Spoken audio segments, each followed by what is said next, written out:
قرآن پاک میں اللہ تعالیٰ نے ارشاد فرمایا وَاعْتَصِمُوا بِحَبْلِ اللَّهِ جَمِيعًا وَلَا تَفَرَّقُوا،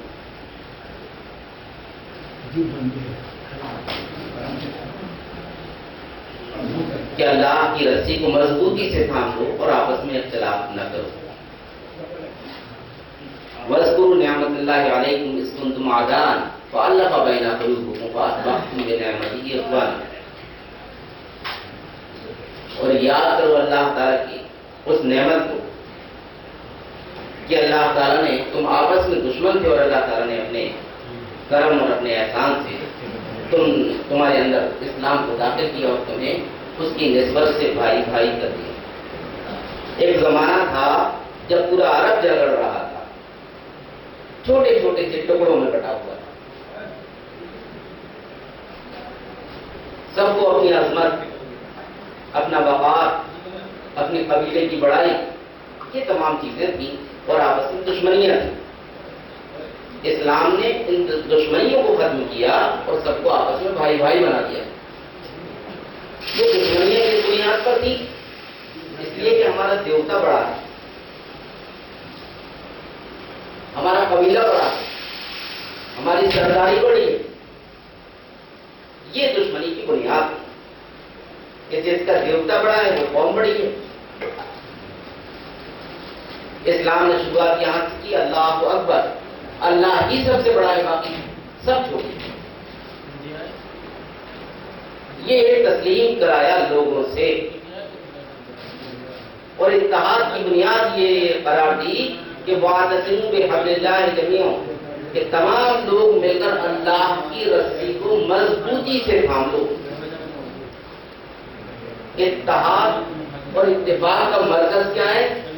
اللہ کی رسی کو مضبوطی سے تھامنا. اور آج بھی اگر ہم متحد رہنا چاہتے ہیں تو اس کے علاوہ دوسرا کوئی ہمارے پاس چارہ نہیں کہ ہم اللہ تعالیٰ کی رسی کو مضبوطی سے تھامیں. آج بھی اختلافات کی وہی وجہ ہیں جو اس زمانے میں ہوا کرتی تھی. اس زمانے میں یہ تھا کہ سب کے دیوتا الگ تھے، اس لیے سب لوگ الگ تھے. اس زمانے میں یہ ہے کہ سب کے پیر الگ ہیں، اس لیے سب لوگ الگ ہیں. کوئی ہری پگڑی ہے تو کوئی پیلی پگڑی ہے. سب کے سلسلے الگ ہیں، اس لیے سب لوگ الگ ہیں. سب کے عالم الگ ہیں، اس لیے لوگ الگ ہیں. سب کے نظریے الگ ہیں. کوئی دیوبندی ہے تو کوئی بریلوی ہے. کسی کو کسی کا دامن تھامے ہوئے، کوئی کسی کا دامن، صرف اتنے سے کام نہیں چل جاتا کہ آپ جو ہے پیر کا دامن پکڑ لو. ارے بھائی اللہ کیا کہہ رہا ہے کہ آپ کو کیا پکڑنا ہے؟ کسی کا دامن پکڑنا ہے یا اللہ کی رسی پکڑنا ہے؟ اگر اللہ کی رسی کو پکڑو گے تو دامن تو چھوڑنا پڑے گا. یہ نہیں چلے گا کہ رسی بھی پکڑے اور اللہ تعالیٰ کا دامن بھی پکڑے. پیر اس طرف بج رہا ہے اور اللہ کی رسی اس طرف لیے جا رہی ہے. یا تو پیر کا دامن پھاڑ کے رکھ دو گے، اللہ کی رسی تو توڑ نہیں سکتے، ہے نا بھائی؟ تو بھائی ہمیں یہ سوچنا پڑے گا. بہت دن ہو گئے. غیر مسلم سے بھی آپ بات کریں گے تو وہ یہ کہے گا بھائی راستے الگ الگ ہیں، جانا سب کو وہی ہے. چاہے وہ بتوں کا پوجنے والا ہو، چاہے وہ قبروں کا پوجنے والا ہو، چاہے وہ اللہ کو ماننے والا ہو، چاہے وہ کچھ کرنے والا ہو، بھائی راستے الگ ہیں، جانا سب کو وہی. ارے ایسے کیسے جانا؟ اگر راستے الگ ہیں تو پہنچو گے بھی الگ. یہ تو بدتمیزی کی بات ہے کہ راستے الگ ہیں، جانا وہی ہے. کوئی پورب میں جا رہا ہے، کوئی پچھم میں جا رہا ہے اور جانا پہنچنا وہی ہے. ایسے کیسے پہنچنا؟ یہ کلپنائیں نہیں چلتی. صراط مستقیم پر چلنا پڑے گا، سیدھے راستے پر چلنا پڑے گا. اس راستے پر چلنا پڑے گا جس راستے کو اللہ تعالیٰ نے بتلایا ہے، جس راستے کو بتلانے کے لیے نبی پاک صلی اللہ علیہ وسلم کو بھیجا گیا.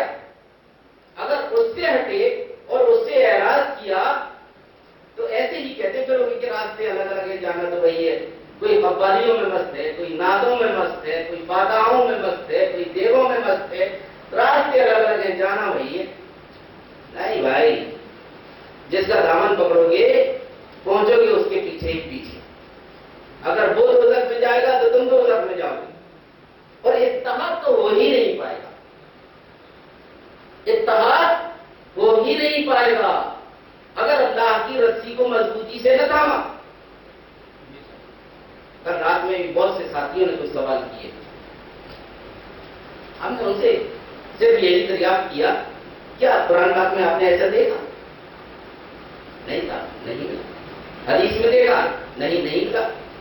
اگر ایک مومن ہے تو بات ہی ختم ہو جاتی ہے. تو اتحاد کی بنیاد بہرحال قرآن ہے، اور قرآن کو مضبوطی سے پکڑنا ہے.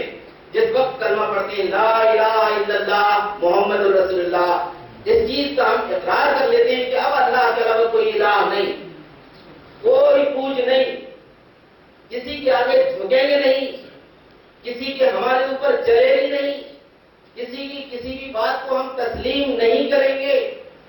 ہم صرف اللہ کی بات کو تسلیم کریں گے، اور اللہ کی بات سے جس کی بات ٹکرائے گی ہم پتھر جما دیں گے. ایک زبردست فیصلہ اگر آپ کرنے کے لیے تیار ہیں تب آپ کے اندر اسلام آتا ہے. جب یہ بات آ جاتی ہے تب یہ اثر پڑتا ہے کہ بلال حبشی کو ریت میں گھسیٹا جا رہا ہے، سینے کے اوپر پتھر رکھا ہوا ہے، اور یہ کہا جا رہا ہے کہ نہیں کسی اور کے پاس بھی شکتیاں ہیں تسلیم کر دو. اور انہوں نے کہا کہ نہیں، صرف اللہ کے پاس شکتی ہے، اس کے علاوہ کسی کے پاس کچھ نہیں. وہی بنانے والا ہے، وہی بگاڑنے والا ہے، اس کے علاوہ کسی کے اندر کوئی طاقت نہیں. لا حول ولا قوت الا باللہ. نہ کوئی قوت ہے، نہ صلاحیت ہے، نہ طاقت ہے، صرف اللہ کے اوپر. ان کے اندر یہ اتنی بڑی توانائی کہاں سے آئی؟ یہ توحید کی توانائی، یہ توحید کی توانائی تھی. توحید میں بہت بڑی طاقت. لوگوں کو چٹائیوں میں لپیٹ دیا گیا اور جلا دیا گیا، اسلام سے نہیں گرے. مارا گیا، گھسیٹا گیا، قید کیا گیا. انہی کے سامنے ان کے ماں باپ کو قتل کر دیا گیا، اور صحابہ کرام لیکن متزلزل نہیں ہوئے. کیوں نہیں ہوئے؟ توحید کی توانائی.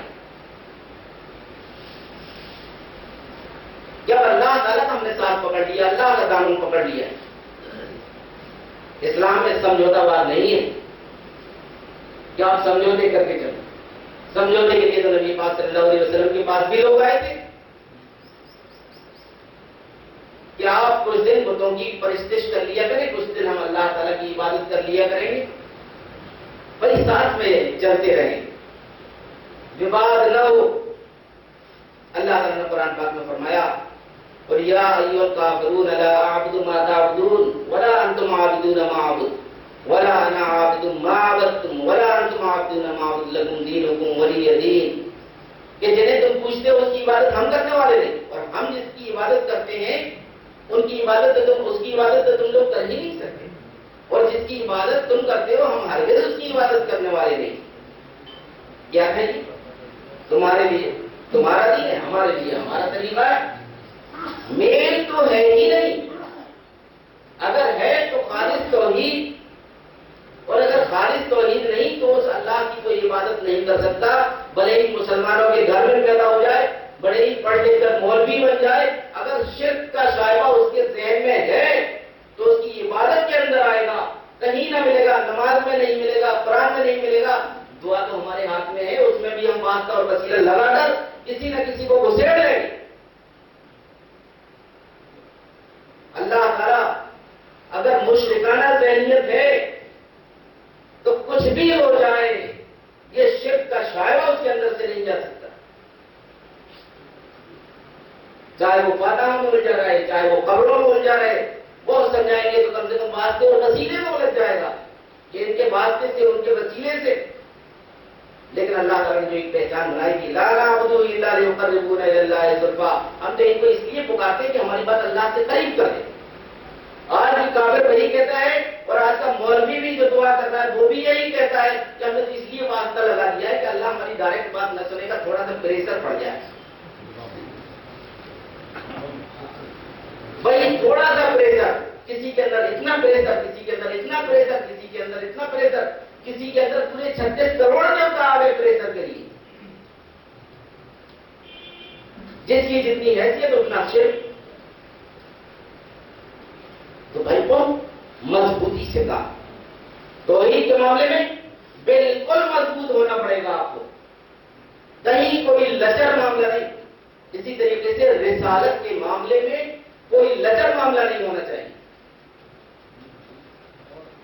رسالت کے معاملے میں کوئی کہیں سے بھی لچر معاملہ نہیں. اگر نبی کی بات آگے آ گئی تو باپ کی نہیں چلے گی, دادا کی نہیں چلے گی, پیر کی نہیں چلے گی, کسی مائی لال کی نہیں چلے گی. اور اگر چلا رہے ہو محمد رسول اللہ کہنے کا آپ کو حق نہیں کہ رسول تو میرا وہ ہے, لیکن مانیں گے ان کی. نعوذ باللہ من ذالک, نعوذ باللہ من ذالک. کیا ایسا ہونا چاہیے؟ ہمیں تربیت کی بنیاد یہ رکھنا پڑے گی, ہمیں کلمے کو مضبوط کرنا پڑے گا, ہمیں دیکھنا پڑے گا کہ کون کون سی باتیں جو اللہ کی بات سے ٹکرا رہی ہے, جو نبی کی بات سے ٹکرا رہی ہے, اور ایسی ٹکرانے والی تمام باتوں کو ہمیں الگ اور درکنار کرنا پڑے گا. اور اگر اتنا نہیں تو سمجھوتا بازی میں بھائی دین نہیں چلنے والا. بہت سال ہمیں بھی محنت کرتے ہو گئے, آپ لوگوں کو بھی ہو گئے, تو معلوم چلتا ہے کہ ہم ہیں وہیں کے وہیں. پہلے سنیوں کے پیر کی چلتی تھی, جیسے تیسے وہابی ہوئے تو وہابیوں کے پیر کی چلنے لگی. انہوں نے دوسرا طریقہ بتلایا گا, جیسے تیسے وہاں سے نکلے تو ایک دوسرا طریقہ مل گیا. پیر بدلنے سے کچھ نہیں ہوگا, کتابیں بدلنے سے کچھ نہیں ہوگا, اللہ کی رسی کو مضبوطی سے کام نہ ہوگا, کلمے کو پورے عقیدے اور اعتقاد اور انصاف کے ساتھ اور ایمان کے ساتھ پکڑنا ہوگا. اور بھی پیر آئیں گے, اور بھی پیروں کی کتابیں آئیں گی, اور بھی پیروں کے نظریے آئیں گے. کہاں تک بدلو گے؟ یہ تو نہیں چلے گا کہ تمہارا پیر پیر اور ہمارا پیر پیر اور تمہارا پیر آدمی, یہ نہیں چلے گا. بھائیو, پیروں کے بدلنے سے کچھ نہیں ہوگا. آپ کو اللہ کی رسی کو مضبوطی سے تھامنا ہی پڑے گا. تو بہرحال مولانا محسن صاحب بھی آ رہے ہیں. یہ بہت اہم بات ہے جو کہنا ہو, جو اس اجتماع کا اصل مقصد ہے کہ لوگوں کو توحید اور رسالت اور قرآن اور سنت کے ساتھ پوری طریقے سے جوڑنے کی ترغیب دی جائے. اور اسی مشن کے تحت یہ پروگرام انشاءاللہ چل رہا ہے اور آئندہ بھی چلتا رہے گا. اور جماعت اسلامی ہند کی یہ کوشش ہے کہ حالانکہ ان چیزوں میں تمام لوگوں سے ہم متفق رہتے ہیں اور ان کے ساتھ مل کر کام کرتے ہیں جو ہماری سماجی کام ہوا کرتے ہیں, لیکن جہاں تک عقیدے اور اعتقاد کی بات ہے تو وہ ہمیشہ بالکل اصل بنیادوں کی پر ہونا چاہیے. میں مولانا محسن صاحب سے عرض کرتا ہوں